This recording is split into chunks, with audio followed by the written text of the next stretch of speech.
Саламатсыздар құрметті оқушылар. Бүгін біз алгебра 7-ші сынып 6-42 есепті ашарамыз. Бұл жерде өрнекті ықшамдау керек. Өрнекті ықшамдау үшін ортақ бөлімге келтіреміз. 2 мен 3 деген коэффициенттен ортақ бөлім 6 болады. X пен x квадраттан x квадраттың өзі болады. Енді 6-ны 2-ке бөлеміз, бізде 3 болады. X квадрат x-ке бөлсек x болады. 6-ны 3-ке бөлсек 2 болады. X квадрат x квадратқа бөлсек 1 болады. Сонда мұны бізде 3ax болады, минус 2b болады. Бұл бізде бірінші өрнекті бірінші есептің шығарылуы. Енді екінші есепті шығарамыз. 5x бөлінген ab қосылған 2y бөлінген 3a квадрат b азайту 3 бөлінген 6a квадрат b квадрат. Енді бұл жерден коэффициенттен өште 1 бар, 3 бар, 6 бар. Барлығына ортақ бөлім 6 болады. Енді a мен a квадраттан a квадрат болады. b квадраттан b квадрат болады. Енді 6-ны 1-ге бөлсек 6 болады. a квадратты a-ға бөлсек a түседі. b квадрат b-ға бөлсек b түседі. Мұнда 6-ны 3-ге бөлсек 2 болады. a квадрат қысқарып кетеді. b квадрат b-ға бөлсек b қалады. Мына жерде 6-ны 6-ға бөлсең 1 болады. a квадрат пен b квадрат бәрі 1 болып кетеді. Сонда 6-ны 5-ке көбейтеміз, 30 болады. abx болады. Плюс 2-ні 2-ке көбейтеміз, 4 болады, және by болады. Минус 3-ті 1-ге көбейтеміз, 3 болады. Сонда міне осылай шығарады екенбіз екіншісін. Екіншісі сонда осындай бөлшек болады. Енді үшіншісі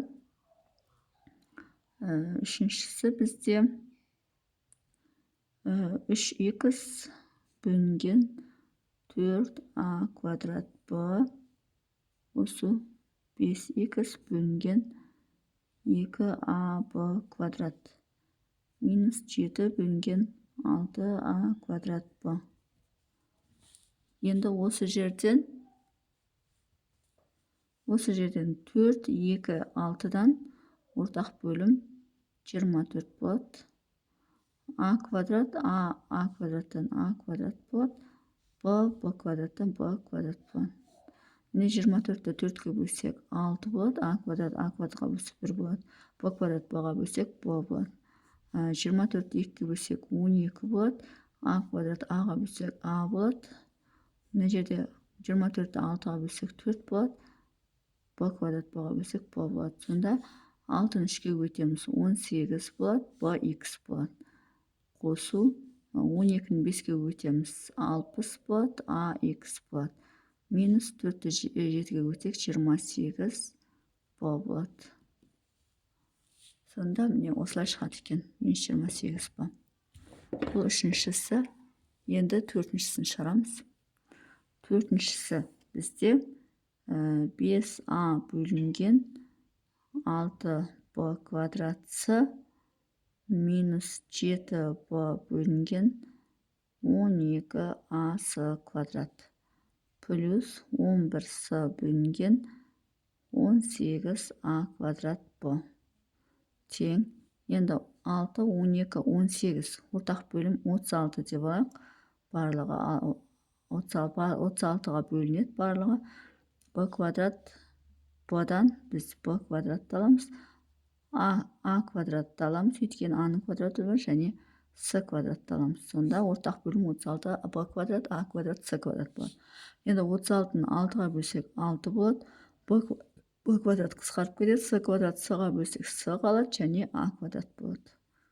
36-ны 12-ке бөлсек 3 болады. a квадрат a-ға бөлсек a болады. c квадрат пен c квадрат қысқарып кетеді, нәтижеде b квадрат болады. 36-ны 18-ге бөлсек 2 болады. a квадрат пен a квадрат, b квадрат b қалады, және c квадрат болады. Енді 6-ны 5-ке көбейтеміз, 30 болады. a-ның кубы, a квадрат пен a көбейтіліп a-ның кубы болады, және бізде c бар. Минус 7-ні 3-ке көбейтеміз, 21 болады. a b куб болады. a b куб плюс 11-ді 2-ке көбейтеміз, 22 болады. b c куб болады. b c куб б с куб. Міне есептің шығару осылай. Егер есептің шығару жолы түсінікті болса, лайк басып, комментарий жазып, каналыма тіркеліп кетсеңіздер болады.